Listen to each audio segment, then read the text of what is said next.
This time we feature our trombonist, the Duke Benny Green, as he plays Pennies from Heaven.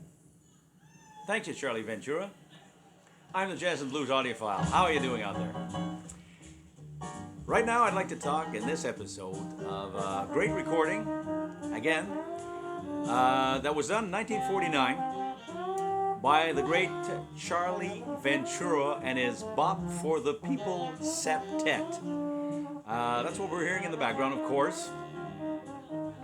And this recording has been made available relatively recently enough. I think it was in 2002 the first release, and was released again, I think, in 2010, unless I'm mistaken, on the Fresh Sound Jazz Records label. Now I want to talk a bit, before I talk about this recording, I want to talk about it, this particular jazz label. There's been several specialized jazz labels over the years, over the decades, very popular ones, less popular ones. Labels, of course, that were dedicated just to jazz. The most popular being, of course, probably Blue Note Records, but also Prestige, and Contemporary and other labels like that. This label actually was founded relatively recently, back in 1983. And it's a Spanish label called Fresh Sounds. And it's a label that specializes in reissues of old jazz recordings and also records some new artists, pretty much of international fame, and a lot of artists that are of Spanish fame, Spanish jazz artists, because the label, of course, is a label that is Spanish based. It is based in Barcelona, Spain. And so it's normal that it features jazz artists from Spain, but they also do this excellent job, as I said, of reissuing a lot of old recordings that probably would not have been reissued by any other company. They searched these out because the founder of the label is a jazz maniac. So being the maniac that he is about jazz music, he just searches out these old obscure recordings, some of them very, very little known recordings. Not necessarily very little known artists, but recordings that are little known by the general public, even the jazz public. He searches them out and he reissues them. The founder's name is Jordi Pujol. Now, I don't know if I'm pronouncing that right. It's a Spanish name, of course. So let me just read what's on there, some information about them on the internet. It says that Fresh Sound, or Fresh Sound New Talent, is a jazz record label established in Barcelona, Spain, by Jordi Pujol. The label was initially founded as a reissue label, so that was their specialty. The catalog includes work by musicians, both major and minor, that was recorded before 1962. So for all you vintage jazz lovers like me, if you're a vintage jazz lover that loves the jazz from the 30s, the 40s, the 50s, and the 60s, the early 60s, well, this is a label for you. You should check out this label. It's issuing albums pretty much every month. And it's reissuing a lot of the old classic, very hard to find recordings. It's including in its reissues. It includes works by the great Louis Armstrong, Duke Ellington, Charlie Parker. Sources include the labels Argo, Dawn, New Jazz, Prestige, RCA, Royal Roost, Riverside, and Verve. Fresh Sound has released music by obscure singers like Jane Fielding, Beverly Kenny, Marlon Moore, Louisiane Polk, and Eileen Stewart. In the early 90s, the label began to produce new recordings, and this included music by George Arvanitas, David Murray, Mundell Lowe, Tete Montoliu, Gabe Baltazar, Eddie Burt, Bob Cooper, Dick Hafer, Charlie Mariano, G.R. Monroe's, a lot of the oldies, the old guys that were playing way back in the 50s, but that were still around in the 90s and still recording.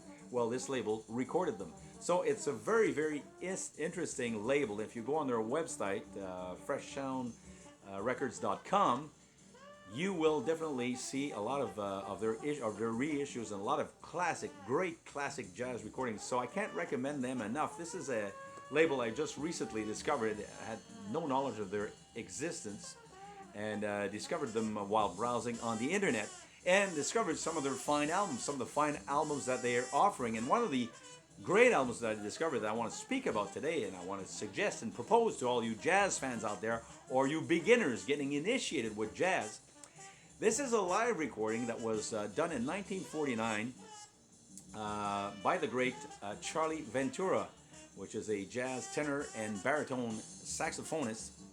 Uh, Ventura knew a little bit of, well, came to fame pretty much around 1942 when he was hired by the great Gene Krupa, jazz drummer Gene Krupa, to work for his big band, and recorded several numbers with the Gene Krupa big band, and that made him pretty much expose him to a large audience, a very large audience at the time, and made him relatively famous.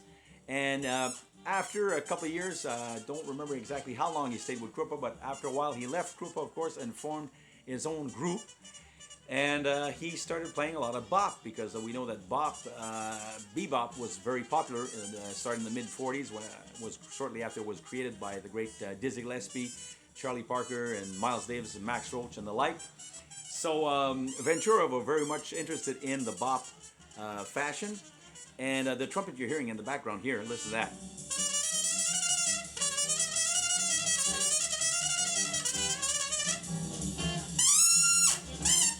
Wow, what a trumpet. And that is a great Conte Candoli. You guys who watched the Johnny Carson show will remember that Conte Candoli was one of the trumpet players working in the Tonight Show band with Johnny Carson. On this recording is also, you'll find another one of the Tonight Show Orchestra's musicians, the great Ed Shaughnessy on drums, is also with this septet, which is the Charlie Ventura septet. Now what happened was Ventura was playing a lot of bop, with a lot of West Coast musicians, and East Coast musician, excuse me, and he was basically trying to make bop more acceptable to a larger audience, because when bop came out, the story is that it was associated pretty much with not too recommendable a lifestyle. Here, let me read you what is written in the some of the notes for the album here. Charlie recalled those days when he recorded this concert back in 1949, and he said this to writer Ira Gittler. He said, I was signed up with RCA Victor. They wanted to get my septet to record for them, because bop was catching on as the form of music that was most popular in the day. But the average layman or the average listener thought that bop was only associated with people that were on drugs. And so it led to a dirty life, and that if people listened to bop, it would gear their children to those things, to drugs and a bad kind of a life. So they were trying to gear people away from the beboppers, and they were presenting them as nothing but a bunch of bop heads. That's what they called the beboppers back in those days. But RCA Records said to him, he says, no, we want to use the word bop on our records and in promoting your group, of course, because Ventura was playing bebop. So Ventura decided, he said this, he said, amongst the people, don't let it sound like a dirty word, just present it as something good, as something positive. And that's when Ventura said, present it as Bop for the People. So RCA was delighted at that idea, and Charlie Ventura started calling his septet the Bop for the People septet. And so this is known as the Charlie Ventura and his Bop for the People septet 1949 Pasadena concert. Here's the cover, what the album cover looks like. I've got it again as a digital download, so I don't have the original album art. Printed this off the internet. But this is the official album cover, CD or LP. And it's Charlie Ventura and his Bop for the People, the complete 1949 Pasadena concert. It is a fantastic display of jazz virtuosity. Ventura on saxophone, Conte Candoli on trumpet, the great Ed Shaughnessy, who plays a tremendous solo on their version of Body and Soul of all pieces to play a drum solo on. He solos on that one, but it goes down real well. Trust me on that one. And it's just a fantastic display of jazz virtuosity. As I said, great musicians all around. And the sound capture for 1949 is exceptionally good. It was recorded by Decca recording artists, recording technicians, sorry. Uh, and I believe, not Decca, sorry, it was RCA recording engineers that went to record this. And then it was sold, part of the album was sold, the recording was sold to Decca, so it was, part of it was issued on Decca and part of it was issued on another record label. And finally, Fresh Sound Records managed to get hold of both, of the whole recording of the whole concert, of the full tape, and managed to issue the full recording on one compact disc, which is this disc that resulted. So it's a wonderful, wonderful display of bebop jazz playing by great musicians. Here's the musicians that are on the record you'll be able to hear on this record if you're ever interested in purchasing this record.